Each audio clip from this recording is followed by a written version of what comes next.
Hello, in this video we're going to be setting up the class details for your gradebook classes. We're going to be starting off in Staff View, Gradebook Top tab. So here we have a list of all of the courses that you are teaching throughout the year. So if we go over here, we can see the term. So there's full year, semester 1, semester 2, and there'll be a filter here to be able to also give you courses that you were teaching last year, if there are any courses that should be listed. Right, so we're going to set back to current classes. So at this time, we can go in and select our first course and click on course details. In this screen, it allows us to create some personal fields based on your desires. So for example, you could change this nickname to be something that is more understandable for yourself. This won't show up anywhere else but for you as the teacher. So you can always show it, click it there, and it might be easier to read in other places. We've got our schedule term. Now we have some other options here as well. So the average mode, this is going to determine on how your fields are going to be averaged.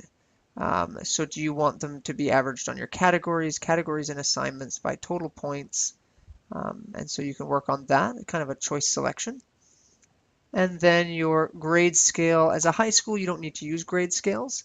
This is going to be more specifically for either, you can see IB or performance scales, which will be based for elementary teachers. Portal notes, when we go to implement teacher or parent portals and student portals, these notes would be notes about the class. You could give a brief description of that class. Drop scores, do not drop scores. You could always add things like drop the lowest overall score, drop the lowest score by category. So you could always let your students know that would just be part of your syllabus, that at the end of the year, we will drop the lowest score on your sheet, which gives them a bit of a boost. So here allows you to set up your weights if you're using quarter weights or term weights. So you can say your quarter 1 is worth 40%, quarter 2 is worth 40%, school exam is worth 20%. Now these ones are, because this is a full year's course, you can see that they have, again, more of them. These all add up to, for semester 1 is 100%, semester 2 is also 100%. If you want to use the same weight in other classes, you can then assign it to like classes. So it picks out the classes that are similar. And then you can just say, I want to add the same weight to the other classes. The last thing you can do is that, again, if you're teaching for, as we could see here, this teacher has 3 blocks of French, or actually 4 blocks, the sections 1 through 4.